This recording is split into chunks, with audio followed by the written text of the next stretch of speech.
बिस्मिल्लाहिर्रहमानिर्रहीम। अस्सलाम वालेकुम नाज़रीन, आऊं या तहांजी मेज़बान तहरीम अवान ऐं मेहरान टीवी जी ख़ुसूसी ट्रांसमिशन ईद ट्रांसमिशन में मूंसां गॾु आहिनि मुश्ताक भट्टी तव्हां सां गॾु मौजूदु ऐं पहिरें ॾींहं ते तव्हां सां तमामु सुठियूं कचरियूं थियूं तहरीम ऐं सेकेंड डे ते कुझु मसरूफ़ियात ऐं उन सां गॾु गॾु ॿियनि दोस्तनि सां तव्हांजी मुलाक़ातूं थियूं। अॼु टे ॾींहं ते असांजे तरफ़ां असांजे पूरे सथ जे तरफ़ां तव्हांखे खोड़ सारियूं ईद जूं वाधायूं हुजनि। ईद जूं वाधायूं ठीकु हुजनि। ऐं हिन आहे। ट्रांसमिशन सां तावन कयो आहे हिन हिन हिन हिन हिन ट्रांसमिशन सां जेको ताउन कयो आहे उहो तहरीम ऐं मुश्ताक ऐं उन सां गॾोगॾु इहे सभु जेके दोस्त जी जी जी चलो चलो मां ॻाल्हाए वठां हिन ट्रांसमिशन में जेके स्पेशल जेका उहे थैंक्स आहिनि उहे सभिनी दोस्तनि जूं आहिनि ऐं उन्हनि सां गॾोगॾु सभिनी खे चार चंड लॻाइण वारा जेके आहिनि उहे टपाल मेज़बान चांहि ऐं उन सां गॾोगॾु गाला बिस्किट मेरे देश का बिस्किट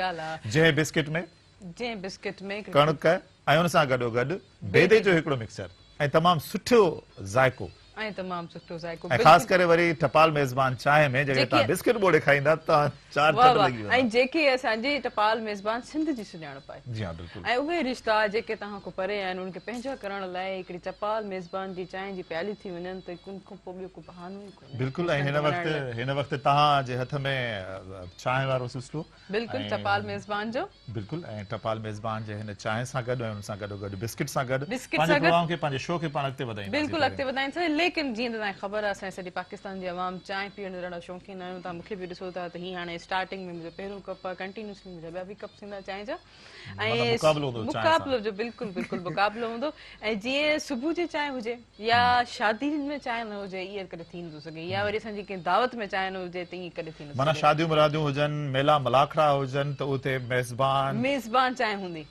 ऐं उन सां गॾोगॾु अगरि चांहि सां गॾु ज़ीरा बिस्किट न हुजे त पोइ मज़ो ई अधूरो आहे। ॾिसो न गाला बिस्किट में लियू बिस्किट में गाला बिस्किट ज़ीरा बिस्किट उन सां गॾोगॾु ॿियूं जेके प्रोडक्ट्स आहिनि जूं हर प्रोडक्ट्स जो मज़ो ई पंहिंजो आहे ऐं टेस्ट पंहिंजो ऐं इन सां गॾोगॾु इन प्रोडक्ट्स में जेके 10 5 जा जेके किट में पैक्स आहिनि उन्हनि में जेके आहिनि इनामात मौजूदु आहिनि ऐं उन में जेको कार्ड निकिरंदो उनखे स्क्रैच करे जेको ॾिनल नंबर ते तव्हां सिर्फ़ु मिस कॉल करे उहे इनामात हासिल करे सघो था। सिंपली हिकिड़ी मिस कॉल ते लखें इनाम तव्हां खटे सघो था।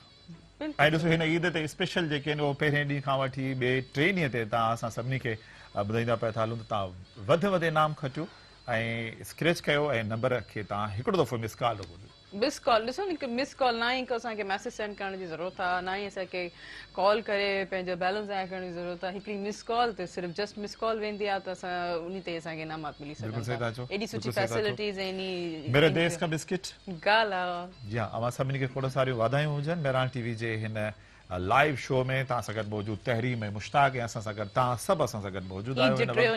दुनिया जे कुंड कुर्श में जिथे बि ट्रांसमिशन वञे पई उन में तव्हां असां सां गॾु मौजूदु आहियो। बिल्कुलु हिकिड़ा उहे जेके पाकिस्तान में रहनि था हिकिड़ा उहे जेके परदेस में वेठा आहिनि उन्हनि खे स्पेशल असांजे तरफ़ां बिल्कुलु बिल्कुलु। हाणे जीअं त अॻिते वधाईंदासीं कि असांजा गेस्ट बि मौजूदु आहिनि उहे चवंदा त यको ॿई ॻाल्हाइनि था।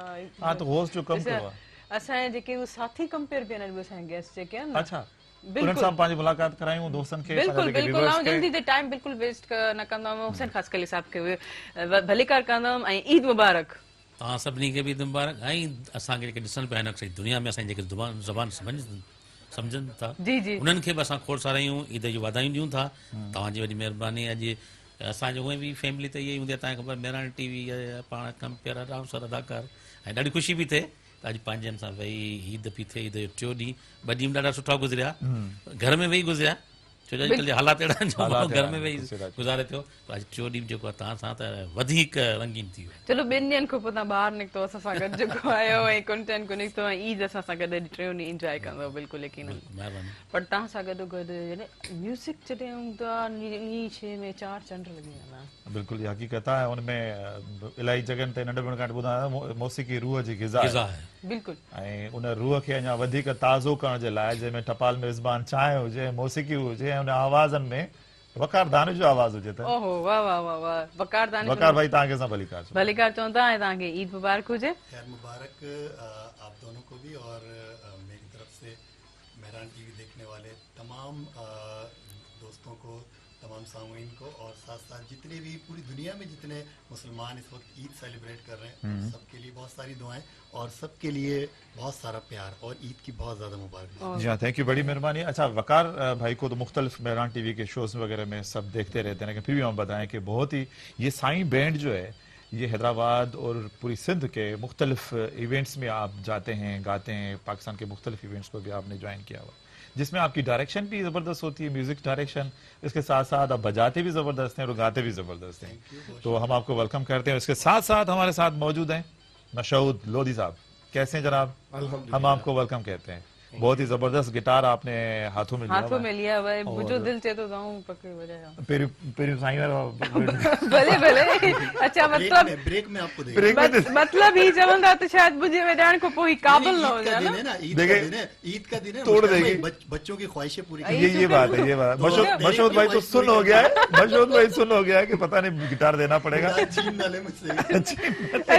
ऐसा जी जी है तो मूंखे ते ईद ॾींहुं आहे, टियों ॾींहुं आहे। गुलाम फरीद चयो आहे त ईद आई मेरा यार न आया, ईद आई मेरा यार न आया, मैं किवें ईद करे सां, लोकी पांदे नवे कपड़े मैं मेलड़ा वेस करे सां, गुलाम फरीदा जने यार मेरा आवीसी तॾहिं मैं ईद करे सां। वाह वाह वाह। ईद जो ॾींहुं आहे ऐं यारनि सां दोस्तनि सां ईद जेके थिए थी न, ऐं असांखे त वधीक सॼा शोबिस जा माण्हू जेके पाण आहियूं सभु सची इहा ख़ुशी थींदी आहे जॾहिं असीं मेहरान टीवी ते ख़ासि तौरु पंहिंजो जेको चैनल आहे सभिनि सां वेहंदा आहियूं त उहे घर वारनि वारी ईद बि पंहिंजो मज़ो आहे, पर हिन जो ईद जो वरी पंहिंजो मज़ो आहे। छो हिन में ॾाढी पंहिंजाइप हूंदी आहे असांजी, असीं ॿिए सां फ्री थी ॻाल्हाईंदा आहियूं, घर में बच्चा ॿार हूंदा आहिनि, धीअ जा पुट, उन्हनि सां कुझु संभाले बि ॻाल्हाइणो पवंदो आहे। हिते ॾाढो असां हिकिड़ो इंजॉय कंदा आहियूं, ॾाढो फ्रीली दोस्तनि खे हिक ॿिए हिक ॿिए जो ख़्यालु रखणु, हिक ॿिए सां मोहबतुनि वारो जो रिश्तो आहे उते पंहिंजा जगह ते रिश्ता आहिनि। ही रिश्ता पंहिंजा, ये हमारे मोहब्बतों का रिश्ता है। बिल्कुल बिल्कुल। अच्छा जी जी जी वकार, जो है ना ज़ाहिर घर वालों के साथ 2 दिन सेलिब्रेट हुए, लेकिन ये जो आर्टिस्ट बिरादरी और जो दोस्तों के साथ जो एक सेलिब्रेशन होती है ना, उसका लुत्फ ही अलग है। बिल्कुल बिल्कुल। ऐं अॼु जेको आहे वकार को बि इहो पुछंदमि त कंटिन्यूसली हू सां बि जेको आहे न उहो सिंधी ॻाल्हाईंदा आहिनि। वकार केॾी सुठी सिंधी ईंदी आहे, सिंधी ॻाल्हाईंदा। वकार मूंखे ॿुधायो तव्हांजा 2 ॾींहं कीअं गुज़रिया? सुठो गुज़रियो, सुठा गुज़रिया। बस हाणे तव्हां बस ही मुंहिंजी दोस्तगी तव्हां कयो, बाक़ी हाणे मां ॻाल्हाईंदुसि पाण ॼाणिजो। आऊं ॻाल्हाईंदो, अहिड़ी ॻाल्हि न आहे। अच्छा, दुरुस्तगी जे लाइ न, दुरुस्तगी चलो ठीक है। किथे किथे अच्छा, दानिश भाई साहब टीचर आए ना, टीचर आए, चलो सही साथ थी आदा। अच्छा, वकार भाई से तो अपनी जगह पे मैं हारमोनियम में भी ये साल जो उस्ताद है, तबला भी असांखे सेखारियो। ये आज नौ रात पे खोले तो एडो स्किल टैलेंट नहीं सीक्रेट ही पाण म्यूजिशियन भी है ना। हां, वाह वाह। म्यूजिक डायरेक्टर है, म्यूजिशियन ऐं सिंगर भी सुठो आहे। ही आज ताके ई असांखे अॼु ख़बर पई आहे मुश्ताक भट्टी साहब एतिरा रंग आहिनि, एतिरा टैलेंट मौजूद आहिनि, एतिरा हर शइ जेके आहे इंस्ट्रूमेंट वॼाए पिया आहिनि। ऐं सभु लिखाए रखिया अथसि। जब मैं गाना शुरू कर दूंगा ना, हाँ जब मैं गाना शुरू कर भाई गाना थींदो बाबा बिल्कुल, जब मैं गाना शुरू कर दूंगा तो फिर आप जो ना फिर असां कंट्रोल कर सभिनी लीजिएगा। खे ना सिंधी अच्छा, गाना मशहूद लोधी साहब पे मैं आता हूँ। मशहूद साहब जो है ना बहुत ही जबरदस्त गिटारिस्ट हैं तहरीर, और जबरदस्त एक के म्यूजिक डायरेक्टर भी हैं। और मशहूद साहब आपको हम वेलकम करते हैं और ईद आपको बहुत सारी मुबारकें। वकार भाई से तो मुलाकात रहती है, मेहरान टीवी देखने वालों को तमाम को मेरी जानिब से बहुत बहुत ईद मुबारक। आपसे बहुत मोहब्बत करने वाले लोग इस वक्त आपको वॉच कर रहे हैं, तो बहुत ज़बरदस्त आज आप बजाएंगे, सुनेंगे, गाएंगे और इस ईद को और एंजॉय करेंगे और बेहतर हम बनाएंगे। सब मिलके गाएंगे ना, बिल्कुल। खुशी का दिन है ना हाँ, ईद। जिसमें- एक्चुअली 2-3 महीने से सब लोग कोरोना की वबा और पूरी दुनिया की ये जो हालात हैं उसमें, और जो हमारे मुख्तलिफ चैनल्स से जो एक अजीब एक जो बहुत माहौल जो चल रहा है ना, लोग उसको देख देख के बिल्कुल ना सही थोड़ा कह सा डिप्रेशन में भी आ गए ना। तो हम ये जो ईद के 3 दिन जिस तरह मेहरान टीवी की ट्रांसमिशन चल रही है, यकीनन लोग उसमें लोग फील करेंगे, रिलैक्स फील करेंगे और खुशियां उनकी दोबाला होंगी। बिल्कुल ॻाल्हि इहा इंशाल्लाह आहे न, जी। हूअं असां ख़ासि तौरु मूंसां ख़ासि इहो हूंदो, हीअ कुझु मुंहिंजा ॾींहं वेड़ा हूंदा, सीज़न हूंदी, मां कुझु एडवर्टाइज़मेंट जे हवाले सां ॾाढा कमर्शियल साइट ते तव्हांजो तमामु घणो कमु हूंदो, ऐं अक्सर घर वारनि जी इहा शिकायत, घर में टाइम ई कोन थो ॾी। आउटडोर तव्हांजो तमामु घणो आउटडोर कमु तमामु हूंदो। घणो हूंदो आहे। त इन करे हींअर माना इहो जेको जॾहिं खां ई थियो आहे किरोना वारो, इहो जेको लॉकडाउन वारो थियो आहे, त घर में वेठा आहियूं, घर वारनि खे घणो माना घर वारनि सां ॾाढो सुठो टाइम पियो गुज़रे। त घर वारा ख़ुशि आहिनि ख़ुशि आहिनि, बिल्कुलु बाक़ाइदा ज़िंदगी में पहिरियों दफ़ो माना अहिड़ो कुझु एतिरो टाइम घर वेठा आहियूं ईअं सम्झो एतिरो टाइम करो घर वेठा आहियूं न त सदाईं पाण सदाईं कमकारनि में ऐं ईअं थिए थो इतफ़ाक़नि कोई मुलाक़ात मूंखे थी जे ॿ घरवारी मूंखे ॿ ॻाल्हियूं चवंदी आहे हिकिड़ो त तोखे घर ईंदो ई ख़बर पए तुंहिंजी शादी थियल आहे हा ॿियो इहो घर में आहे माना वेहण तोखां कॾहिं कोन पुॻो अच्छा ही ईद जा 2 ॾींहं कीअं गुज़रिया था? ॾाढा सुठा ईद नमाज़ हींअर हिकिड़ो सुठो थियो त वरी ईद नमाज़ जी इजाज़त मिली जीअं जुमतल विदा गुज़रियो त वरी ईद जी जेकी थी त ॾाढी ईद नमाज़ पढ़ी थी छो जो काफ़ी ॾींहंनि खां जुमा नमाज़ कोन पिए पढ़ीसीं असां घर में वेही एहतियात जो एहतियात जे हवाले सां फ़िलहाल हींअर इहो जुमतल विदा बि सुठी तरह नमाज़ थी वरी ईद नमाज़ जी इजाज़त मिली त पए त ईद नमाज़ पढ़ीसीं सुबुह जो वरी बहरहाल उन छा चवंदा आहिनि जेके समाजी असांजो फ़ासिलो आहे उन हवाले सां ईद मिलियासीं बिल्कुलु सही था छो इहो ज़रूरी आहे ज़रूरी ज़रूरी है, बिल्कुल इलाही इलाही फासले से कैसे ईद मिली थोड़ा हमें फासले से दूर से ऐसे भाई SOPs वक़ात के ये सवाल है तो दूरबाज खुशबाश मतलब मैं सीख है ना हम ये पर चीज़। खास तौर से दूर से ईद कैसे मिलते हैं सही ख़ास तौर पर वॾा भाई असांजे सिंधी माहौल आहे न जो इन में असां ॻाल्हियूं ॿुधणी थी अच्छा किस किस से साथ आप ईद मिले दूर दूर से और करीब से कितने लोगों और से मिले? करीब से कितने ॾिसो मां थोरो इन ॻाल्हि खे क्लियर कयां वकार ॾिसो हाणे अॼुकल्ह सोशल मीडिया जो बि दौर आहे असां हींअर त पोइ बि ही कोरोना त हाणे थियो आहे पर कोरोना खां अॻु में बि असां जेको आहे ईद मिलणु घटि करे छॾे बसि मैसेज करे छॾंदासीं त बाबा ईद मुबारक न जे मिली वेंदा त उहो मिलण जो अंदाज़ ॿियो हूंदो न असां ख़ासि तौर मर्द जेके आहिनि ॾाढा भाकर पाए वरी ॿिए झपी पाए जेसिताईं मज़ो न अचे तेसिताईं भाकुर न हाणे पाइजे। हींअर उहो ख़ासि हथ में घणी बि थिए तो दोस्त मिलन साम्हूं हा, ऐं मिलो ऐं ख़ासि त आउं चवंदो आहियां पंहिंजो जेको सिंधी माहौल आहे उन में ॾाढो हिकिड़ो इन शइ जी टोक मज़ाक घणी आहे यार डिॼी थो यारे न बाबा हिन में एहतियात महिरबानी करियो एहतियात सुठी शइ आहे बिल्कुलु। एहतियात असांजे मज़हबी हिसाब सां में असांखे चयो वियो आहे त उहा जिते का अगरि थिए थी त उन में थोरो एहतियात कयो बिल्कुलु बिल्कुलु एहतियात कयो सर साहब ब्रेक वठूं भला बिल्कुलु ब्रेक वठंदासीं ऐं टपाल मेज़बान चांहि ऐं हुन सां गॾो गॾु गाला बिस्किट असांजे देश जो बिस्किट गाला देश जो बिस्किट गाला ऐं पहिरीं ऐं तव्हांखे ॿुधाईंदा कैंडी। हलूं त चांहि जेकी आहे उहा ईअं सम्झो त जेको असांजी सकाफ़त जो हिकिड़ो हिसो थी वियो आहे ऐं ख़ासि करे टपाल मेज़बान चांहि तपाल मेज़बान चांहि जंहिंजो ख़ूबसूरत हिकिड़ो रंग हुजे ऐं ज़ाइको ॾाढो ज़बरदस्त हुजे ऐं हुन सां गॾो गॾु ख़ुशबू खुशबू हुजे ऐं जेकी पंहिंजी मेज़बानी खे असांजी सिंध जेकी मेज़बानी खे बरक़रार रखे थी टपाल मेज़बान चांहि तपाल जे ताउन मेज़बान चांहि ताउन इहा सां ट्रांसमिशन ऐं उन सां गॾो गॾु कैंडी बिस्किट जेको ठहियल आहे ब्राउन शुगर वाइट शुगर ऐं कैरेमल सां कैंडी बिस्किट में जेकी ख़ासि मिठास आहे उहा ॿिए कंहिं में बि कोन्हे ऐं उन सां गॾो गॾु ज़ीरा प्लस को बग़ैर चांहि बिल्कुलु अधूरी आहे काॾे न वञिजो असां सां गॾु रहिजो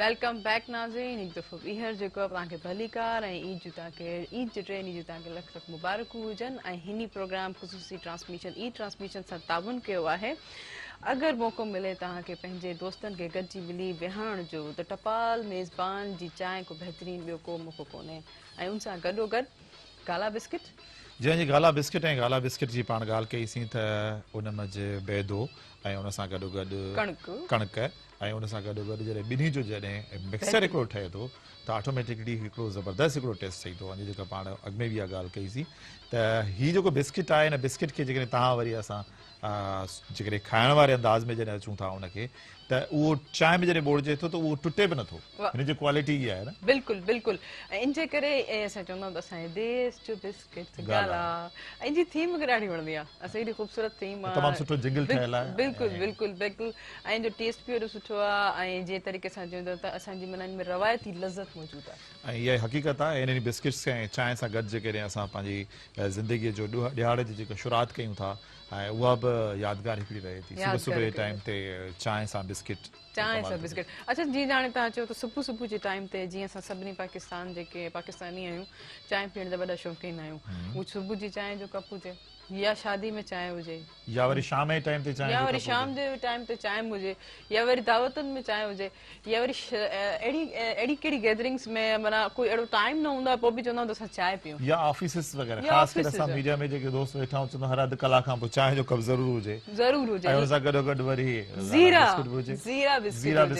बिस्किट जेको आहे उन चांहि खे बिल्कुलु कंप्लीट कंदो आहे ज़ीरा बिस्किट खां बग़ैर जेकी असांजी चांहि अधूरी आहे ऐं उन सां गॾो गॾु आहे कैंडी बिस्किट जेको ठहियल आहे ब्राउन शुगर वाइट शुगर ऐं कैरेमल सां कैंडी बिस्किट में जेकी ख़ासि मिठास आहे उहा ॿिए कंहिं में बि कोन्हे जो हिन वक़्तु बिल्कुलु हक़ीक़त आहे हिन वक़्तु असां जेके महिमान आहिनि उन सां पंहिंजी मुलाक़ात ऐं उन सां कचरियूं हलनि पियूं थियूं ऐं हिन वक़्तु असां सां गॾु जेके म्यूज़िशियंस असां वेठा आहिनि असांजा जेके व्यूअर्स आहिनि इहे ज़रूरु सोचींदा हूंदा त हिननि जे हथनि में छा छा आहे गिटार ते बिल्कुलु अच्छा ई वकार हमेशह जॾहिं बि प्रोग्राम में मुंहिंजे मॉर्निंग शो में आहिनि त हेॾो वॾो जेको कीबोर्ड खणी ईंदा आहिनि अॼु एतिरो नंढो खणी आया आहिनि अॼु एतिरो भला छो स्मार्ट छो इहे लॉकडाउन में नंढो थियो छा थियो आहे वो मुंहिंजो जो वॾो कीबोर्ड आहे न हू मूंखे ईदी में ॾियो आहे अच्छा गिफ्ट कयो आहे वॾे हुन सां मूंखे ईदी गिफ्ट मिली आहे अच्छा ईदी मिलियो तव्हांखे ईदी बि मिलंदी आहिनि हा ईदी मिली अच्छा माना अञा ताईं तव्हांजी ईदी जी एज आहे वाह वाह वाह वाह अलहमदुलिल्लाह ये असांखे सुठो मुश्ताक बि लॻो ॾींदुसि अहिड़ी ॻाल्हि न आहे हा हा ॿुधियो हा न बिल्कुलु तव्हांखे मिलंदी छो न ॾींदुसि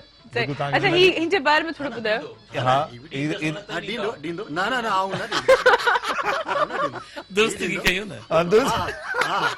हिन मामले में त ज़रूरी आहे तमामु ज़रूरी आहे तव्हांजो जुमिलो थोरो उल्टो थी वियो हाणे तव्हांखे ॾियणी पवंदी नुकसान वारी ॻाल्हि नुकसान अच्छा सर ॿुधायो जरूर बताएं आप बताएंगे कि इसको क्या कहते हैं ये एक्चुअली ये मेलोडी का कहलाता है बहुत सारे लोग इसके बारे में जानते भी हैं लेकिन अभी ये एक्चुअली कुछ साल पहले ही इंट्रोड्यूस हुआ है ये इंस्ट्रूमेंट और हम साईं बैंड के साथ जब लाइव हम कोई सेशन करते हैं तो हमारी कोशिश होती है कि हम इसको रखें अपने साथ ना तो जैसे थोड़ा सा इसको प्ले करके दिखाते हैं बिल्कुल बिल्कुल आप लोग भी सोच रहे होंगे इसका साउंड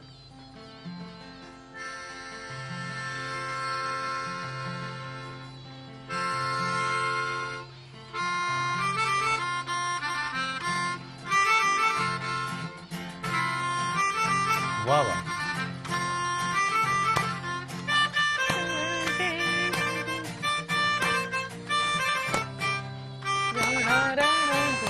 पयो तो टिल्ले टिल्ले राम टिल्ले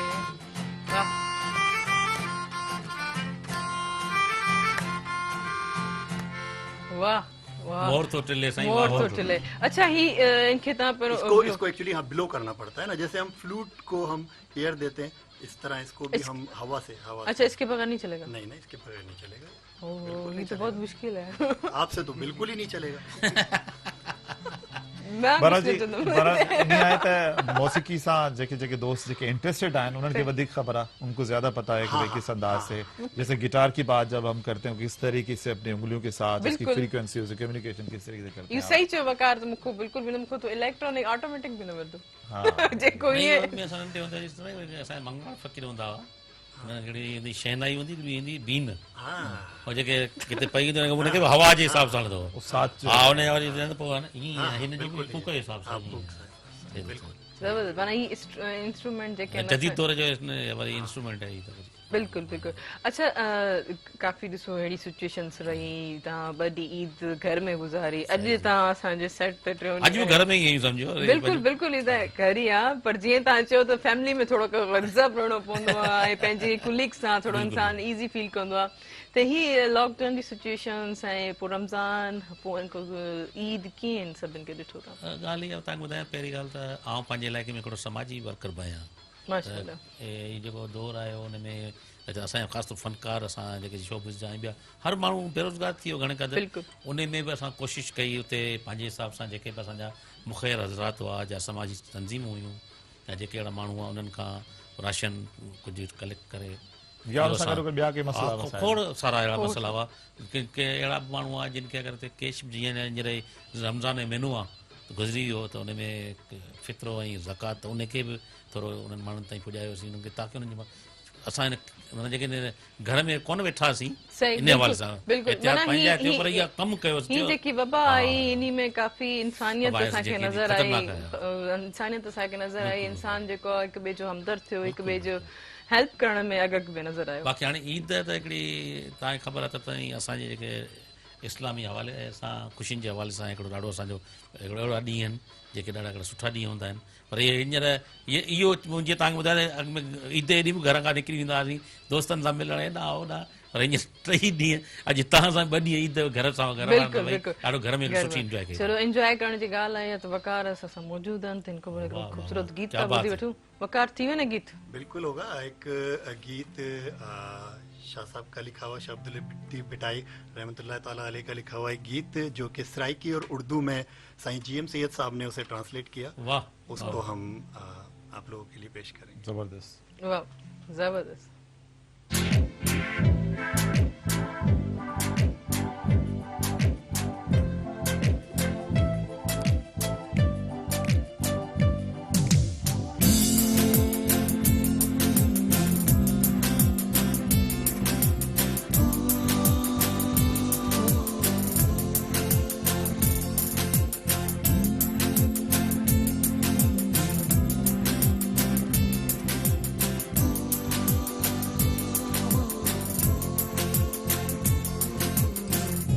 इश्क तू साडे में घायल कीती, इश्क तू साडे में घायल कीती, हो मेरे म्यां दर्द रांझन दे, हो मेरे म्यां दर्द रांझन दे, एक जो अगे ही सोना बीच बेपरवाही, एक जो अगे ही सोना बीच बेपरवाही, वो मेरे म्यां दर्द रांझन दे, वो मेरे म्यां दर्द रांझन दे, वेज तबीब पुछदे मैं थकी, वेज तबीब पुछदे मैं थकी, वो मेरे म्यां दर्द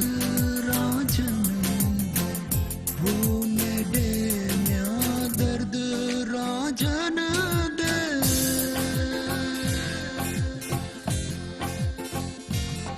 तेरे इश्क ने मुझे घायल किया ओ मियां मेरे, दर्द रांझन के, दर्द रांझन के, तेरे इश्क ने मुझे घायल किया ओ मियां मेरे, दर्द रांझन के, दर्द रांझन के।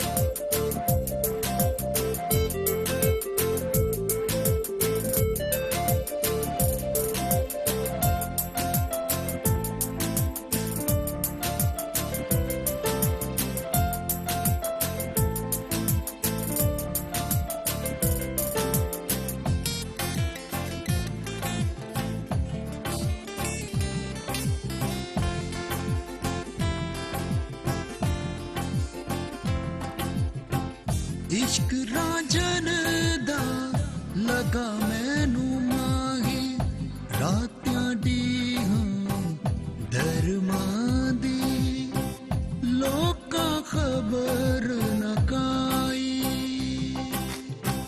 मुझको रांझे का इश्क हुआ, रात दिन में दर बदर, खबर न हुई लोगों को, खबर न कोई लोगों को।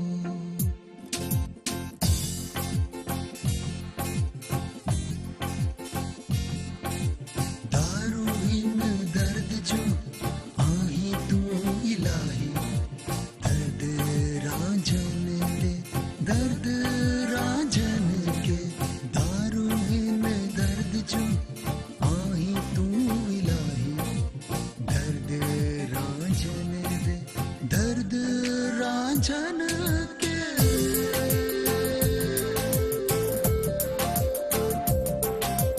दर्द रांझन दे,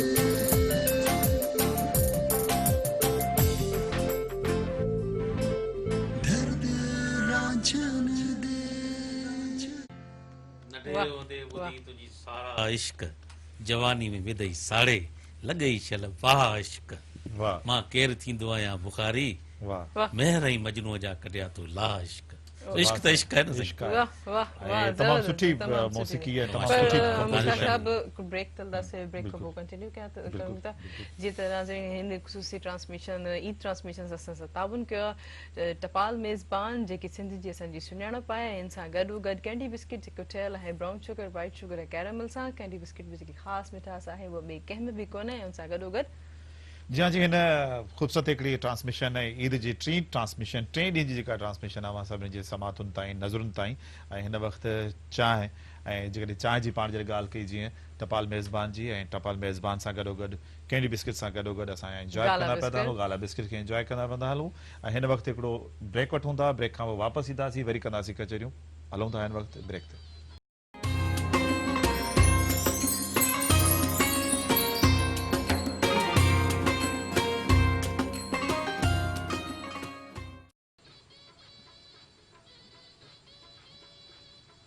वेलकम बैक नाज़रीन ईद जो टियों ॾींहुं तव्हांखे मुबारक हुजे ऐं इन मेहरान टीवी जी ईद ट्रांसमिशन ख़ुसूसी ट्रांसमिशन सां ताउन कयो आहे अगरि ॻाल्हि हले थी दोस्त अहबाबनि सां गॾिजी मिली वेहण जी त टपाल मेज़बान खां वधीक ॿी का बहितरीनु बहानो कोन्हे ऐं उन सां गॾोगॾु जेके टपाल मेज़बान असांजी सिंध जी सुञाणप बि आहे टपाल मेज़बान पंहिंजी मेज़बान जी रिवायत बरक़रार रखी आहे ऐं उन सां गॾोगॾु कैंडी बिस्किट जेको ठहियल आहे ब्राउन शुगर वाइट शुगर ऐं कैरेमल सां कैंडी बिस्किट में जेकी ख़ासि मिठास आहे उहा ॿिए कंहिं में बि कोन्हे ऐं उन सां गॾोगॾु जी जी हुन सां गॾोगॾु मुश्ताक तव्हां सां गॾु मौजूदु तहरीम तव्हां सां गॾु मौजूदु ईद जो टियों ॾींहुं आहे ऐं टे शो में पाण तव्हां असां सभु जा सभु हिन प्रोग्राम खे हिन शो खे पाण एंजॉय कयूं पिया था टपाल मेज़बान चांहि सां गॾु ऐं जेका सिंध जे हर कुंड कुड़िछ में ऐं ख़ासि करे जेके बि महफ़िलूं आहिनि उन्हनि में जीअं मेला मलाखड़ा हुजनि ऐं उन सां गॾोगॾु शादियूं मुरादियूं हुजनि त उन में बि टपाल मेज़बान जो तमामु घणो हिकिड़ो ज़ाइक़ो ऐं उनजी ख़ुशबू ऐं उनजो रंग आहे उहो तव्हां असां सभिनी ताईं पहुचे थो बिल्कुलु ऐं उन सां गॾोगॾु गाला बिस्किट जेको बेदे ऐं कणिक जे बहितरीन मिलाप सां हिकिड़ो ठहियल आहे जेको अव्हां खे ॾिए थो हिकिड़ो बहितरीन रवायती लज़त जंहिं करे असां चवंदा आहियूं त असांजे देश जो बिस्किट आहे गाला ऐं गाला बिस्किट सां गॾोगॾु असांजा ख़ूबसूरत अहिड़ा ई हिकिड़ा ख़ूबसूरत ॻाल्हि आहे मुश्ताक तहरीम चांहि जेकी आहे असांजे चवंदा आहियूं को महिमान अचे असीं हुनजी केतिरी बि ख़िदमत कयूं मानी खारायूं हुनखे कुकड़ खारायूं बकर कटे खारायूं पर जेकर हुनखे चांहि न पीआईंदासीं यार ख़िदमत ई कान कई चांहि जो बि कोन पुछे ईअं बहरहाल हुन में टपाल मेज़बान चांहि हुजे त माशाल्लाह मुंहिंजो त सची में घर जी पसंदि आहे सुबुह नाश्तो जो कंदो आहियां बिस्कुट ऐं चांहि ताईं बिस्कुट ऐं चांहि हाणे इन ॻाल्हि ते थोरो आउं क्लिक कंदमि त जेके कुझु रिश्ता ठहियल हिक ॿिए जे लाइ हूंदा आहिनि ख़ासि तौर ज़ीरा प्लस आहे न ज़ीरा प्लस ऐं जीअं चयो चांहि ऐं बिस्किट जो कॉम्बिनेशन वरी शुगर जा जेके असीं पेशेंट आहियूं थोरा घणा आहियूं जेके एहतियात कंदड़ आहियूं उहा असां ज़ीरा प्लस घणो इस्तेमालु कंदा आहियूं पंहिंजो टेस्ट आहे ज़ीरा पंहिंजो टेस्ट आहे जेको जीअं तव्हां चयो त चांहि सां गॾु बिस्किट हुजनि उहो बिस्किट वरी तव्हां ज़ीरा प्लस जीअं चयो त कुझु अहिड़ा रिश्ता जेके हूंदा आहिनि ठहियल हिक ॿिए जे लाइ हूंदा आहिनि ईअं ई ज़ीरा प्लस ऐं जेकी चांहि जो जेको मिक्सचर आहे जेको साथ ॾाढो मज़ो पियो अचे टपाल चांहि तव्हांजे प्यारी बि आहे असांखे मेज़बान ऐं बिस्कुट पिया केॾी केॾी महिल खाऊं था पियाइन अॻियां हींअर वात पाणी थिए पोइ खाईंदा न तव्हां बिल्कुलु खाई सघो था ऐं चाहियां तव्हां हींअर ई खणो ऐं हींअर ई खोले करे खाईंदा बिल्कुलु अच्छा हुसैन पाण गुफ़्तगू सिलसिले खे अॻिते वधाईंदासीं त मौसीक़ी सां ऐं उन सां गॾोगॾु शाइरीअ सां अदब सां तव्हांजो तमामु घणो हिकिड़ो रहियो आहे स्टेज ते तव्हां तमामु सुठा हिकिड़ा आर्टिस्ट रहिया आहियो पर मौसीक़ी सां ऐं ख़ासि करे जेके शाइरी सां तमामु घणो तव्हां कहिड़े कहिड़े शाइर हज़रात खे तव्हां पढ़ियो कोन्हे मूं सची ॻाल्हि यादि कयो आहे तव्हां उस्ताद बुखारी त मूं तक़रीबन स्टेज ते ॾिठो आहे तव्हां उस्ताद बुखारी खे तव्हां तमामु घणो हुनखे उस्ताद बुखारी जी आहे त उस्ताद बुखारी शाइरी ॾाढी आसान आहे हालांकि मैसेज में ईंदी आहे न ॿियनि जी शाइरी पढ़ंदो आहियां त हुनखे मूंखे रटण में पढ़ण में त हुन में थोरी मूंखे माना थोरो टाइम लॻंदो आहे पर उस्ताद बुखारी आहे जल्दी सम्झ में आसब जे मुर्की जे मिलियासीं त कहिड़ो ॾोह थी पियो पिया नेण असांजा पलटी त कहिड़ो ॾोह थी पियो दुनिया ते यारो पथर खे बि पूॼे असां कंहिं सूंहं खे पूॼियो त कहिड़ो ॾोह थी पियो त उस्ताद बुखारी माना पढ़ण में ॾाढो आसानु आहे हला पढ़ंदा त शाह साहिब खे बि ऐं शाह साहिब जी जेकी शाइरी आहे हुनखे एहतियात सां पढ़ंदो आहियां घटि पढ़ंदो आहियां छो हिकिड़ी तव्हां जेको शाइरी पढ़ो था न ऐं शाइर अदीब बिल्कुलु असीं हिन में गॾिजाणी में वञूं था हुनजे जे क्लासिस अटेंड कयूं था पर मुश्ताक तव्हांखे वधीक वाक़ुफ़ु आहियो शाइरी का बि शइ जीअं सिंगर ॻाए थो हुनखे तलफ़ुज़ जी ख़बर आहे त हिन माना छा आहे शाह साहिब जी थोरी मूंखे शाइरी ॾाढी ॾुखी लॻंदी आहे अच्छा हुनखे पढ़ण खे पहिरियों उनजो थोरो ख़्यालु करणो पवंदो आहे जेको आहे किथे का ग़लती थी वञे त उनजे करे शाह साहिब जी शाइरी ईंदी आहे पढ़ंदा बि आहियूं संदी मेख मोहबत जी हंसा होतन सवे सुनारा आया लखे लुहारनि शाबस तिन पिरिन जो चपन सां चोरे कढी वाह हू चवई तूं मचो वातों वराए अॻ गराई जो करे खतासो खाए पांध में वियो पाए कीने वारो कीन की मतिलबु जेकी सम्झ में अचे हाणे इहा ख़बर आहे इहा शाइरी जी माना जी ख़बर आहे त अहिड़ी पढ़ूं जाके हाणे हिकिड़ी पढ़ूं अहिड़ी जे शाह साहिब जी शाइरी नथा बुले शाह खे पढ़ूं था पंहिंजो शेख अयाज़ खे पढ़ूं था ॿिया बि जेके असांजा ॿिया शाइर आहिनि घणा आहिनि जंहिंजी जंहिंजी सुठी शाइरी लॻे थी हिकिड़ो असांजो सुठो शाइर हो लॻे कोटड़ी सत्ता रखंदो पर उन करे नालो न वठी शाइर पढ़ा न त तईं सम्झो की शाह जी हिकु वॾी माना अहिड़े शाइर जी आहे त रमी रोह विया वलर वीचारनि जा फोटा डब पटनि ते ॼमी टूह पिया जिते हंज हुआ उते ॻोठ गिजनि जा असीर मला उन जो नालो तमामु इंतिहाई असीर मला जी शाइरी कोटड़ी हा सां तालिक रखंदो पर सॼी सिंधी जो तमामु हिकिड़ो हुनजी अक्सर करे जेको आर्ट एंड कल्चर चवंदा आहिनि न जेको यूनिवर्सिटी डिपार्टमेंट जिते तस्वीरूं ठहंदियूं अक्सर करे इन जी शाइरी तां उहे तस्वीरूं ठहंदियूं हुयूं तमाम सुठो अॼु ताईं बि अच्छा ये सागो ही सवाल तारीम असा वकार भाई का हम पूछते हैं कि वकार भाई आप जब गाते हैं तो आपके कौन से पोएट के साथ आप इसकी घणो लगाओ, घणी दिलचस्पी, मौसीकी को आप ज्यादा जो है परफॉर्म करने में आपको आसानी थींदी आहे सुठो आसानी लॻंदो होती है? जिस तरह अभी हुसैन भाई ने कहा कि शाह साहब को पढ़ना बहुत मुश्किल होता है, उसी तरह मैं भी यही इसी तरह बयान करूंगा कि दूसरे शायरों को जैसे डॉक्टर अल्लामा मोहम्मद इकबाल हैं या बाबा बुल्ले शाह हैं, हज़रत सच्चल सरमस्त हैं और दूसरे जितने शायर हैं, फराज अहमद फराज, उनको जब हम गा रहे होते हैं या उनकी पोइट्री को गज़ल या कोई गीत को लेके हम कंपोज कर रहे होते हैं तो हमें कोई प्रॉब्लम नहीं होती, ये नहीं हमें कैद नहीं होती कि हमें किस राग में या किस सुर में करना है। सही। शाह साहब की जब हम कोई शायरी लेते हैं ना तो हमें उसका तलफ़ुज़, उसका पूरा भरपूर एक्सेंट आए, उसकी अदायगी के हज़रत साथ साहब साथ लतीफ़ हमें रहमतुल्लाह उसके अलैह। सुर का भी ख्याल करना है बिल्कुल ना। सही। जैसे अभी एक गीत हमने जो मैंने कंपोज किया, आपने सुना सिराइकी और उर्दू वाला, उसको मैंने पहले राग मारवा में कंपोज कर लिया था। अच्छा। मुझे नहीं पता था, फिर मुझे ख्याल आया कि यार शाह साहब तो जो पोइट्री करते हैं वो तो बाकायदा सुर के साथ करते हैं ना कोई उसका एक पर्टिकुलर सुर होता सही है है। कि ये। फिर मैंने सलीम भुट्टो लतीफ़ी साहब को कॉल की, मैंने कहा साईं ये इसका सुर कौन सा है? उन्होंने कहा ये राग एमन के अंदर है, ठीक है। कल्याण में। इसके बाद फिर कल्याण आपने में ट्रैक फिर किया। मैंने चेंज किया, वो तो मारवा अलग, कल्याण अलग, बड़ा एक बहुत बड़ा डिफरेंस फर्क है है, ना। difference। तो वो फिर इसके अंदर फिर जब यहाँ पे किया तो वो फिर लगता है कि हाँ इसी सुर के लिए जो है ना इस जब शायरी को आप जब भी compose किया परफॉर्मेंस गया था। करते हैं तो उसकी मिठास और सारी चीजें आप फील करते हैं। हाँ वो जो वही feeling है वो जब हाँ वो खबर जैसे है। मैंने राग मारवा में कंपोज कर लिया था, वो रचाव भी नहीं आ रहा था ना, वो एक बात बन रही थी। जब इसको कल्याण के अंदर लेकर आए ना तो वो ऐसा लग रहा था जैसे शाह साहब ने पिरोया ही इसी राग के लिए था ये वाह, इस वाह, पोइट्री को। तो इतनी मतलब ये एक बाकायदा ना ये एक कॉम्बिनेशन बहुत जरूरी है, बहुत ज़रूरी होता है। बिल्कुल। तो हम जैसे दूसरे शायरों को जब गा रहे होते हैं, मशहूद भाई भी कंपोज करते हैं, बहुत इनकी भी बड़ी कंपोजिशंस हैं, तो हम इस चीज़ का दूसरे शायरों को बनाते हुए म्यूज़िक इतना हम उसका ख्याल नहीं करते, ना हम इस चीज़ को सोचते हैं कि किस राग में बनाए क्या है। वो जो भी आमद होती है, जो मूड बनता है, उसी के अंदर उसको लेकिन यहाँ पर इसको हाँ, ख्याल भाई करना ऐसा ही पड़ता है। है। मसूद भाई से बेसिकली क्या है कि हर रागों के मूड्स अलग अलग हैं। कोई सैड पोइट्री है तो उसके मुताबिक हम वही राग सिलेक्ट करेंगे कि जो बिल्कुल सैड राग है। आप अक्सर बेशतर आप सुनते होंगे कि वो राग का माहौल बिल्कुल ही चेंज होता है, बिल्कुल इस तरह का होता है, बिल्कुल सैड हो जाता है माहौल। तो पोइट्री जब हमारे सामने आती है तो हम सिलेक्शन राग के उसी हिसाब से करते हैं और पोइट्री वही अच्छी जो हकीकत से करीब तर होती है, उसको कंपोज करने में मज़ा आता है, गाने में भी मज़ा आता है। तो इसी सारी चीजों को ये बड़ी एक कम्युनिकेशन और इसके साथ एक सेटिंग Attachment है हर चीज़ की। अटैचमेंट माना जेकी शइ जंहिंसां कंसर्ट आहे उहा वरी अञा वधीक निखरी ऐं साम्हूं ईंदी आहे। जेकी शइ जंहिंसां जुड़ियल आहे, जंहिंसां वास्तो आहे, त उन शइ खे उन तरीक़े सां ये वरी रागन जो वक्तन जो पंहिंजो हिकिड़ो टाइम रहे थो ऐं बिल्कुल रागन जो तक हाँ, टाइम है बड़ा ना इस हवाले से आपकी भी स्टडी है कि हर राग का एक पर्टिकुलर टाइम है, सुबह का, दोपहर का, शाम का, रात अच्छा का अलग है। वकार बार बार चवनि था भट्ट साहब हिननि जी हाँ भी ना, स्टडी आप बात को आहे समझ अभी रहे अच्छे अभी मैं नेक्स्ट जब आ रहा हूँ उसके बाद आप अंदाजा कर सकते हैं ना आप। सीरियसली हाँ सच में जैसे मैं आपको बता रहा हूँ, जैसे वकार भाई को पता होगा कि ये जो गा रहे हैं उसके लिए जो लिसनर्स होने चाहिए वो भी कमाल के होने चाहिए। हाँ हाँ ये आम बंदों की बात नहीं होती। बिल्कुल बिल्कुल है। मौसीकी बिल्कुल ऐसी सही चीज सही है, दर्ज। सही है ना। वो सुनने वाले भी ऐसे सामने हो मतलब तो फिर उसके सुनने वाले बाद अच्छे जो है हो तो कमाल आपकी की मेहनत बात है। वसूल हो जाती है। भले पंज ॿुधण वारा हुजनि ओए होए। और सुरीला हुजनि। लेकिन वो सुरीला सुरीला हुजनि, सुरीले कनन वारा हुजनि। जब हम उस्तादों के साथ जब बैठते थे तो कम से कम ये कहते थे कि चलो भाई आपको हारमोनियम के ये दादर तना दरे तना नोम नोम नोम तादर तना दरे तना नोम नोम। तो जब ये सीखते थे हम मौसीकी को तो वो कहते एक थे हो कि कम से जाएगा कम बिल्कुल। इतना करें आप कि आपको पता चले कि ये राग क्या है, और अच्छे लिसनर्स आप बने, समझ के गए। समझ के करें आप। हर बच्चे को आने चाहिए।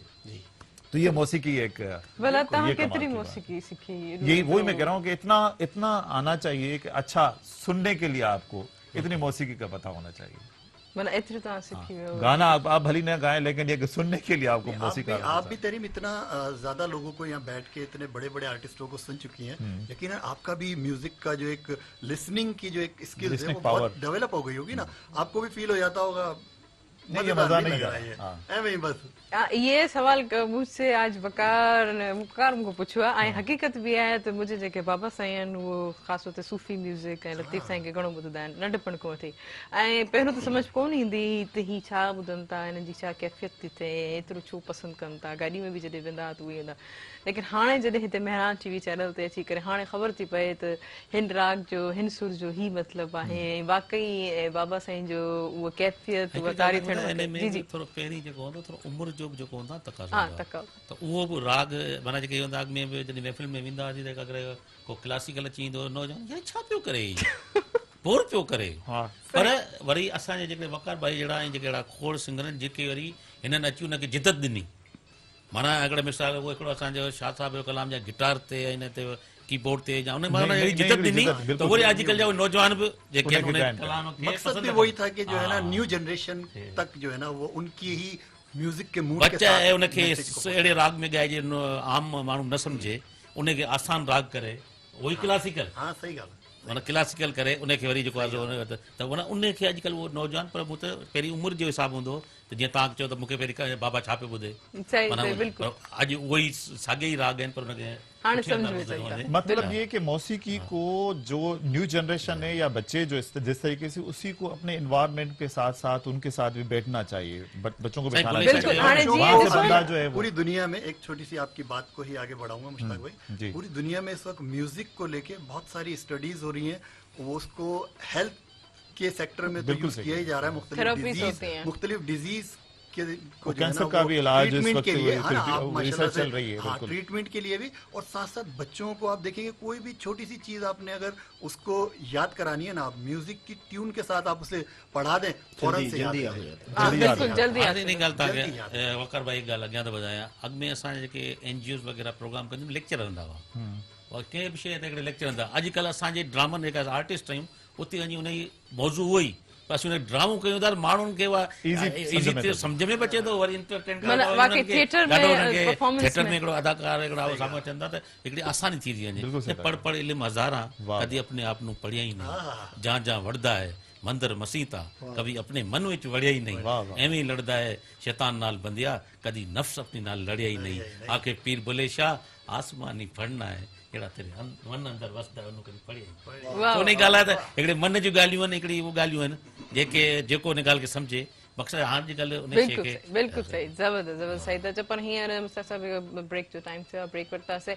ऐं हिन ख़ुसूसी ट्रांसमिशन ट्रांसमिशन सां तावन कयो आहे मेज़बान जाइ जेकी सिंध जी पहिरियों नंबर चांहि आहे, उन सां गॾोगॾु कैंडी बिस्किट ऐं उन सां गॾोगॾु गाला बिस्किट ऐं उन सां गॾोगॾु कैंडी बिस्किट गाला बिस्किट ऐं उन सां गॾोगॾु ज़ीरा प्लस ज़ीरा प्लस ज़ीरा प्लस जेको आउं जीअं चवां थी त चांहि खां बग़ैर असांजी जेके अधूरी आहे ज़ीरा प्लस खां बग़ैर असांजी चांहि अधूरी आहे, उहा ज़ीरा प्लस आहे। काॾे न वञिजो, असां सां गॾु रहिजो।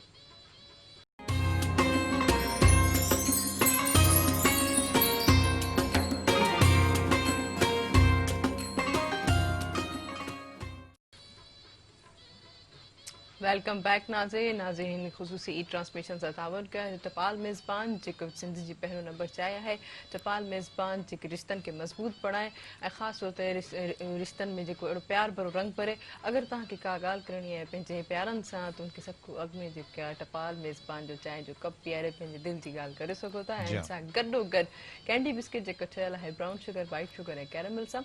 कैंडी बिस्किट में जेकी ख़ासि मिठास आहे उहा ॿिए कंहिं में बि कोन्हे। ऐं जीअं त नाज़रीन अगरि को रिश्तो हिकु जो हूंदो आहे न हिक ॿिए जे लाइ ठहियलु हूंदो आहे, उहो चांहि ऐं हिकिड़े अहिड़े बिस्किट ख़ासि तौर ते ज़ीरा बिस्किट जो रिश्तो हिक ॿिए जो ईअं ठहियलु आहे। चांहि जेकी आहे ज़ीरा बिस्किट खां बग़ैर अधूरी आहे। बिल्कुलु। ऐं पाण ॻाल्हि कंदासीं त जॾहिं परावन खे पंहिंजो करणो हुजे त उहा टेक्निक्स जेकी आहे उहा टपाल मेज़बान चांहि में जंहिंमें तव्हां चांहि प्यारे करे ऐं तव्हां परावन खे तव्हां पंहिंजो करे सघो था, उहो पंहिंजे मोहबत में तव्हां उनखे रंग में रंगे सघो था।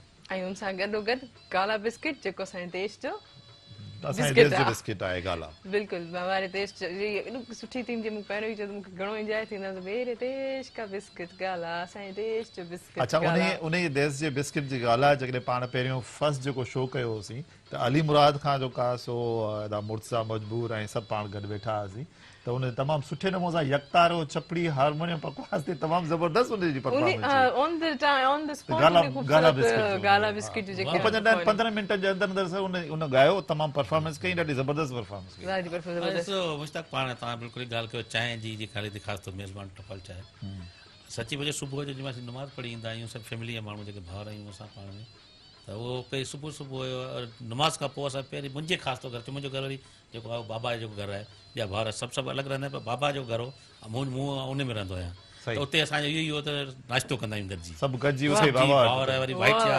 भाणजा पोइ चांहि जो मज़ो ऐं उन तव्हांजी ॻाल्हि चांहि ई वेझो आणे थी हा त चांहि भले तव्हां नाश्तो कयो मानी खाओ कुझु बि खाओ पर चांहि जे सिलसिले में माना जे टपाल मेज़बान चांहि जी ॻाल्हि कयूं था त उन में ॾाढी हिकिड़ी ख़ुशबू बि थिए थी रंग बि थिए थो ज़ाइको पर बि थिए गॾु थो। वेहण जो आहे पर माना सुबुह असां जेको नाश्तो ईद जो नाश्तो आहे हा साईं हाणे उहो ख़ासि तौर अंडा हूंदा आहिनि कुझु माना कुझु अहिड़े सुबुह सुबुह टाइम ते तक़रीबन एतिरो ई घणो ॿियो कोई अहिड़े कोन बाक़ी पोइ वरी नमाज़ पढ़ण खां पोइ वरी। चयो तहरीम त आउं बिरयानी ॾाढी शौक़ सां पचाईंदी बि आहियां खाईंदी बि आहियां त बिरयानी असांजे घर में बि चिकन जी बिरयानी वरी लंच टाइम ते उहा बि हूंदी आहे ईद जो माना सॼो ॾींहुं ईअं गुज़रंदो आहे वरी माइटनि सां मिलण वेंदा आहियूं भाउरनि जे घर वियासीं हिकिड़े भाउ जे घर ॿिए जे घर पर हाणे अबे, त थोड़ी सिचुएशन चेंज थी न न मिलणो पियो आहे न और नथा परे वञूं परे खां परे परे परे खां मिलण पंहिंजे उन ॻाल्हि वांगुरु SOPs ते असांखे फॉलो करिणो आहे पर मिलण त कोन्हे छॾिणो न वही उन्हनि अच्छा भला ख़र्ची केतिरी नी भाइटनि खे ख़र्ची केतिरी नी लाज़मी हो जंहिंजी एतिरी उमिरि हुई के अच्छा सौ ॾिनो इहो वरी अजीब ॻाल्हि आहे उमिरि जे हिसाब सां ख़र्ची मिले मुंहिंजा भाईचा भाणजा के हितां खां एतिरा एतिरा नहीं आहिनि त 100 रुपये खां शुरू कयूं भाई तो तुंहिंजो 100 रुपयो सही आहे अगरि तूं 50 रुपया हुनखे 20 रुपया वठी माना हाणे हिकिड़े हिकिड़े असांजे भाउ जा जेके ॿार माशाल्लाह 4 4 5 5 आहिनि माशाल्लाह माशाल्लाह सभिनी खे ॾियणी पए थी अच्छा, वरी- मूंखे ॿियूं न्याणियूं आहिनि मूंखे पुटु हिकिड़ो ई आहे हालात में आसे करे गॾु वठी ईंदा आहियूं त ख़र्ची ॾियूं था वठूं सो न्याणियुनि खे त अञा वधीक ख़र्ची मिलणु घुरिजे उहे घर में ॿाहिरि ई अच्छा आहे इहा जेकी इन्हनि ॻाल्हि कई त उमिरि जे हिसाब सां जीअं ख़र्ची ॾींदी जेके नंढड़ा हूंदा आहिनि तूं चवंदो जल्दी अॻिले साल वॾो थींदमि त मूंखे ख़र्ची डबल मिलंदी न इहे वरी ॿुधायो न भाईचा इहे माना ईद जी ख़र्ची असीं ख़ुदि नंढड़ा हूंदा हुआसीं ईद जी ख़र्ची उन वक़्त में असांखे 4 आना 8 आना मिलंदी हुई असांजो मामो हूंदो वॾो हूंदो घर जो पोइ असीं 4 आना 8 आना माना अलाए घणा ॾींहं आहिनि चवंदा या ईद पई अचे इहा 4 आना 8 आना उन हिकिड़ी मोहबत ऐं उन में हिकिड़ी ख़ुलूस आहे न ख़र्चीअ में ईद जी ख़र्ची में उहो ॿियो आहे उहो ॿियो आहे पोइ बिल्कुलु भले उहो 5 रुपया 10 अच्छा, रुपया हुजे पर 5 रुपया मक़सद चार आना 8 आना क़ीमत। उहो हुनजो हिकिड़ी क़ीमत। अच्छा वरी पोइ बाद में हिक ॿिए खे वरी ईअं काउंट करे ॾेखारंदासीं ॾिस मुंहिंजी ख़र्ची घणी थी आहे मुंहिंजो जेको आहे ईदी घणी थी आहे तुंहिंजी ईदी केतिरी थी आहे ईअं सभु कुझु पगार तव्हां ॿुधायो तव्हांखे भला ईदी तव्हांखे यादि आहे कॾहिं घणी थी आहे तव्हांखे कंहिं घणी ॾिनी हुजे बचपन की ईद आपको किस तरीके से बचपन की ईद यकीनन और बहुत बचपन की ईद। हाँ नहीं बचपन की तो याद है 55 की अभी याद नहीं अभी नहीं पहुंचे जब 55 होगी तब अभी 55 याद होगी। पहले तो जा रहा था 55 पे ना लेकिन फिर याद है बट्टी ने पता नहीं कहाँ से कहाँ पहुंचे बचपन से 55 आहिस्ता आहिस्ता जो है वो खोल रहे हैं तो बचपन की जाहिर सी बात है वो जो एक टाइम था एक दौर था वो बड़ा खुलूस और मोहब्बत वाला और बरकत वाला टाइम था ना खास तौर पे हाँ, बिल्कुल। कि जिस तरह भी साईं ने कहा कि जो है ना वो सिक्कों की सूरत में जो ईदी मिला करती थी तो वो चार जब आना, हाँ, आठ आना। 4 आने तो हमें तो वो नहीं हम उसके बाद के हैं तो हमें जो अच्छा हाँ, क्लियर था करो ॾिसो अरे ही तो clear करना तव्हांखे जरूरी है ना खणी जरूरी है ना अभी अगर मैं तेरीम की तरह तेरीम कहेंगे ओह माय गॉड मैं नहीं बता वकार भाई पंहिंजी उमिरि लिकाइण लाइ चवनि या ठणी ॻाल्हि नथो करे तो एक्चुअली नहीं वो होता ये कि वो वक्त के हिसाब से ना आहिस्ता आहिस्ता अब आप किसी बच्चे को 100 रुपए भी ईदी देंगे ना तो वो बोलेगा व्हाट इज दिस ये क्या है तो वो उसको भी जो है ना मतलब उसको कम लग रही ऐं हो असांजे दौर में 100 रुपयो ॾाढो ॾुखियो हूंदो साईं, वो गॾु तो करणु अचार नाटण करे 100 रुपयो थियो माना वॾी ॻाल्हि आहे साईं आपका दौर तो वो एक मैं कह रहा हूँ मोहब्बतों वाला दौर अच्छा, था गाला बिस्किट। बरकत और एक ही खुलूस दौर था वाला अपना तो इतना बड़ा फर्क नहीं है अच्छा गाला बिस्किट वकार भाई जी जी अभी और भी बहुत सारी बातें हैं लेकिन ये कि मैं ये चाह रहा हूँ कि अगर ये गाला बिस्किट का मेरे देश का बिस्किट गाला ये थोड़ा सा हो जाए ना म्यूजिक के थोड़ा साथ सा। म्यूजिक के साथ नहीं मैं भी काफी देर से यही सोच रहा था और ये स्लोगन बहुत अच्छा है और बड़ा attractive है। मैं चाहूंगा वकार की आवाज में हम इसको सुनते हैं और मैं इसको प्ले करता आप हूँ इसको मेरे देश का बिस्किट गाला मेरे देश का बिस्किट गाला मुंहिंजो देश जो बिस्किट गाला, मेरे देश का बिस्किट गाला, जीरे वाला, जीरा प्लस, जीरा प्लस। हाँ, आप ब्रांड बता दे रहे हैं। Jeera plus candy. कैंडी, वाह, कैंडी शुगर वालों के लिए नहीं है। नहीं है, Jeera plus sugar Jeera plus for sugar person, और कैंडी जो है मीठा मीठा आपके लिए नहीं है, बच्चों के लिए है कैंडी। गाला बिस्किट, गाला, हाँ, गाला भट्टी भाई के लिए। चले मेरे देश का बिस्किट गाला, जीरे वाला, जीरे वाला, जीरा प्लस, जीरा प्लस, कैंडी वाला, वो जीरे वाला बिस्किट गाला, वो मेरे देश का उसके साथ बिस्किट मीठा कैंडी। गाला। हाँ, और साथ में अगर टपाल की मेजबान चाय हो तो बात वाह ही। वाह वाह, क्या बात, क्या बात। मेजबान मेजबान। मेजबान त ॾिसो, जीअं तव्हां आहियो जेको बणाए मेज़बान माना जो मां- मेज़बान बिल्कुलु, जेको ऐं बणाए ॾाढो सो सुठो नालो आहे, माना मेज़बान, माना तव्हां जीअं असीं तव्हां अॼु मेज़बान आहियो, असीं महिमान थी आया आहियूं, माना तव्हां मेज़बान आहियो, वॾी मेज़बान चाय भी आपकी है। हिते चाय सबकी है हमारी। हाँ, चाय सब। पर टपाल हिते मेज़बान सभु सम्झा सभु पाण ये- जो ये गानो, सब- ये महिमान सब जो ब्रांड। मेज़बान आहियूं पाण। सभिनी जो ब्रांड आहे। हींअर मेज़बान आहियूं, मेरान टीवी में ठाहियूं, पंहिंजो चैनल हिकिड़ो पंहिंजो घर आहे। पंहिंजो घर में सभु मेज़बान आहियूं। सही। अच्छा, ये सब गैदरिंग जेके पंहिंजे हिन वक़्त में असां इजीली सभु कोई पंहिंजे वक़्त में ईअं थींदो आहे, लेकिन को वक़्तु अहिड़ो ईंदो आहे, को अहिड़ी मेमोरी हूंदी आहे ख़ासि तौर ते असां यादगार जेकी ईद जा लम्हा पंहिंजे कुलीग सां या पंहिंजे रिलेटिव सां वक़्तु तव्हांखे कुझु यादि आहे, कुझु शेयर करणु चाहींदा? हाँ, ईद के कई ऐसे कॉन्सर्ट्स याद हैं जो कि हम मतलब हम पहले से उसको, जब हम उसे कमिटमेंट कर लेते हैं, और चांद का तो अचानक पता लगता है ना, तो अच्छा। पहले से हमारी कमिटमेंट है, इंतजार जो और है। फिर जब वो ईद वाला दिन होता है, फिर निकल के उस कॉन्सर्ट के लिए जाना, पूरी फैमिली को छोड़कर, सब रिलेटिव्स को, तो वो एक अलग सा एक माहौल होता है। ज़ाहिर है घर वाले नाराज भी होते हैं कि आज के दिन भी तुमने ये एक्टिविटीज रखी हैं, लेकिन जब उस माहौल में जाते हैं तो फिर लगता है कि हाँ, हम इन लोगों को भी हमारी जरूरत बेसिकली है, हम इनको लोग भी जो हमारी ईद सेलिब्रेट जी, जी। करते हैं वो अक्सर व बेशतर आर्टिस्ट का आपको पता है, हम लोग उन्हीं के साथ सेलिब्रेट मोहब्बतें कर रहे आपको होते हैं। बिल्कुल मिलती हैं। बिल्कुल, उसमें दिल हमें बड़ा ज्यादा हो जाता है। ज्यादा हमें लुत्फ आता है, ज्यादा हमें उसको एंजॉय करते हैं। पाण था कनि फनकारनि त इहा ॻाल्हि आहे, बिल्कुलु आहे। ईद पोइ पंहिंजे छो असीं आहियूं ई पाण जेके पब्लिक फिगर आहियूं सभु, अगरि उन्हनि लाइ माण्हुनि खे इंजॉय करणु वेंदा आहियूं, महफ़िल हुजे भले ईद जो ॾींहुं हुजे भले हुजे, पर असां अगरि सॼो ॾींहुं पंहिंजे माइटनि सां, भाउरनि सां, भेणनि सां, औलाद सां गुज़ारियूं, शाम जो टाइम अगरि पंहिंजे जेके चाहींदड़ आहिनि उन सां गुज़रे त वधीक मज़ो थो अचे।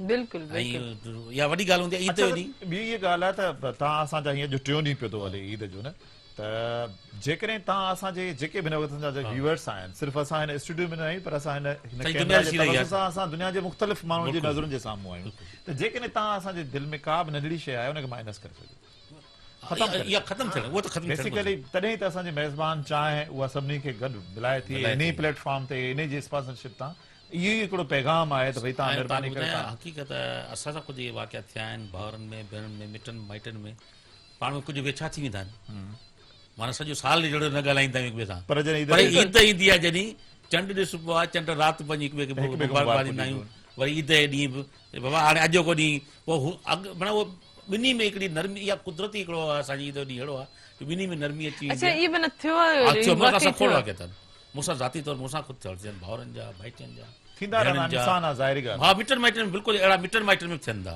जिन सां असीं उहो पोइ ई अहिड़ा बहाना हूंदा आहिनि। हक़ीक़त ॿुधायां थो, अॻु ईद मुंहिंजा ईअं हो, असां भाउर कंहिं ॻाल्हि तां मिड़े थींदो आहे न, बाबा तूं हिन दावत ते न वञ, हिन मूंसां नथो खाए, जीअं थींदो आहे कोई अहिड़ो हुन ते थियो, मुंहिंजो सॻो भाउ ॿुधायो, मूंखे नंढो आहे उहो, ॻाल्हाइण ईद जे ॾींहुं, पर जे मां नुमाज़ पढ़ीसीं गॾु नुमाज़ पढ़ी भाकर पिया आख़िर मां गुणा निकिरी हलिया। तॾहिं त इहे सभु चवंदा त आहिनि सची ॿुधायां थो, कोन अलाए केतिरा ॾींहं असां कोन ॻाल्हायो पाण इहा में। तमामु सुठी ॻाल्हि आहे। वो हालांकि हिकिड़ो घर ॿार बच्चा अचनि, भाइटिया भाइटिया अचनि, असीं भाउर भई पाण खे कंहिं ॻाल्हि ते रंजीदा आवाज़ जी थींदो आहे कंहिं ॻाल्हि ते, त ईद ॾींहुं मिलियासीं। वाकई घर जी जेकी औरतूं हूंदियूं आहिनि, फैमिलीज़ हूंदियूं आहिनि, वरी जॾहिं घर जा मर्द हज़रात ईअं नाराज़ हूंदा आहिनि, त वाकई उन्हनि लाइ तकलीफ़ हूंदी आहे न। उन्हनि लाइ तकलीफ़ हूंदी आहे, उहे इंतज़ारु कंदियूं आहिनि त भला ईद ऐं अचे उहो त भला केरु न, ठही मुंहिंजो वञे। उहो भाउ मुंहिंजो माना संडूब आहे, मुंहिंजी जेकी साली आहे उनजे घर में आहे, उन जी साली मुंहिंजे घर में आहे।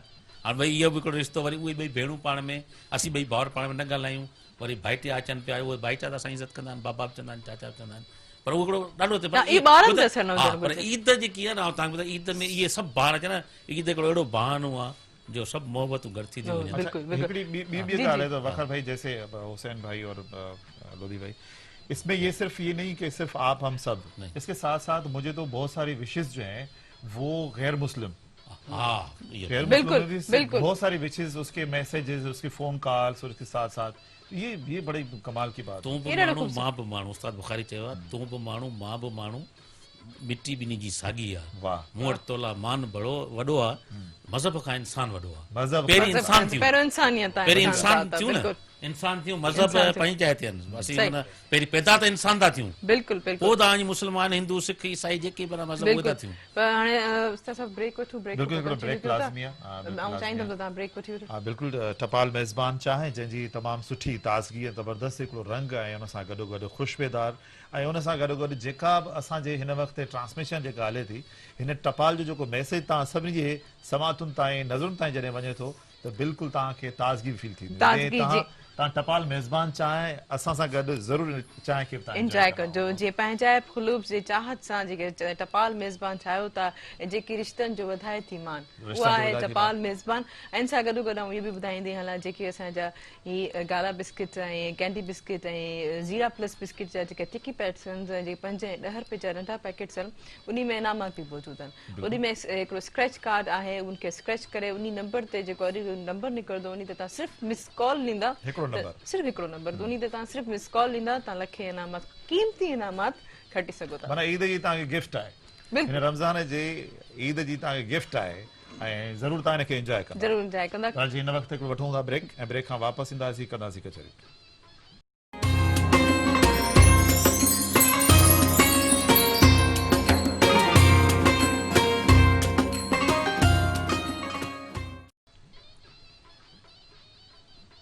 वेलकम बैक नाज़रीन ईद जो टियों ॾींहुं तव्हांखे लख लख मुबारक हुजे ऐं इन सां गॾोगॾु जेको मेहरान टीवी जी ईद जी ख़ुसूसी ट्रांसमिशन सां ताउन कयो आहे। ॻाल्हि अगरि हुजे दोस्त अहबाबनि सां गॾिजी मिली विहण जी, त पोइ टपाल मेज़बान जी चांहि पार्टी खां बहितरीन ॿियो को बि मौक़ो कोन्हे। ऐं जीअं त टपाल मेज़बान रिश्तनि खे बणाए थी मज़बूत ऐं रिश्तनि खे ॾिए थी मान, इन खां वधीक जेके आहे टपाल मेज़बान असांजी सिंध जी सुञाणप आहे। ऐं उन सां गॾोगॾु गाला बिस्किट जेको असांजे देश जो बिस्किट आहे, जेको ॾिए थो तव्हांखे रिवायती लज़त, तॾहिं त असां चवंदा आहियूं त असांजे देश जो बिस्किट गाला आहिनि। गाला बिस्किट में पाण खे आहे कणिक ऐं उन सां गॾोगॾु बेदे जो ज़बरदस्त हिकिड़ो मिक्सचर आहे, जंहिंजे करे उनजी टेस्ट जेका तमामु ज़बरदस्त वधी थी वञे। बिल्कुलु। ऐं जीअं चांहि जी ॻाल्हि हले पई ऐं उन सां गॾोगॾु जॾहिं चांहि जे मिक्सचर जी ॻाल्हि कयूं, कुझु अहिड़ा रिश्ता हूंदा आहिनि जेको हिक ॿिए जे लाइ ठहियल हूंदा आहिनि। ईअं चांहि ऐं बिस्किट जो हिकिड़ो अहिड़ो रिश्तो ठहियलु आहे जेको उहो ठहियलु आहे ज़ीरा बिस्किट सां। ज़ीरा बिस्किट खां बग़ैर त असांजी चांहि जेकी आहे अधूरी आहे। ऐं उन सां गॾोगॾु कैंडी बिस्किट जेको ठहियलु आहे ब्राउन शुगर, वाइट शुगर ऐं कैरेमल सां। कैंडी बिस्किट में जेकी ख़ासि मिठास आहे उहा ॿिए कंहिं में बि कोन्हे। जीअं त हाणे असांजा गेस्ट बि मौजूदु आहिनि। ऐं हिकिड़ो सुवालु जीअं पहिरियों असां वेंदे वेंदे त हुसैन साहब करे विया, त जीअं चई विया त जेके अहिड़ा रिश्ता हुया जेके ईद वारे ॾींहं ते असां उन्हनि खे मल्हाईंदा आहियूं, पर मल्हाईंदा आहियूं, त पोइ आउं वकार को पुछंदमि त वकार हिन दफ़े को अहिड़ो को रिश्तो, को दोस्त, को अहिड़ो जेको तव्हां रुठल हुजे, जो तव्हां कोशिशि कयो त वञी करे ऐं हाणे माना ईद जो टियों ॾींहुं बि थी वियो आहे। ॻाल्हि त सही आहे, पर अहिड़ो को बि दोस्त न आहे, न रिलेटिव आहे अल्हम्दुलिल्लाह। बस कोशिश रहती है कि कम से कम लोगों को जो है ना वो नाराज करें। आर्टिस्ट वैसे भी वो एक आपने को अंदाजा है ना, हसास मिजाज होते हैं, तो वो लोगों को कम ही जो है ना इस किस्म की कोई ऐसी बात करते हैं या लोगों को तकलीफ देने की बात करते हैं कि लोग नाराज हों। कोशिश रहती है कि लोगों के साथ मिलजुल कर रहें और आर्टिस्टों से लोगों को कम शिकायत होती है आर्टिस्टों से भी। हाँ सही, ये अब हम नोट कर लेते हैं कि आर्टिस्टों के जो बगैर किसी लालच के सिर्फ मोहब्बतें बांटने और दूसरों का ख्याल रखना है, बिल्कुल। मुस्कुराहट हाणे हिकिड़ो थी वञे गीत, एक गीत सुना, गीत थी वञे, एक बड़ा जबरदस्त गीत है आलमगीर साहब का, वो आपको सुनाते हैं। और उस गीत को जो है ना वो मुश्ताक भाई भी हमारे साथ गाएंगे, कई दफा मुख्तलिफ स्टेजेस पे आप हमारे साथ गा चुके हैं, इसलिए तो उसमें तहरीम की भी आवाज शामिल होगी। तहरीम की आवाज, मैं वो पीछे हूँ यूं करूँ।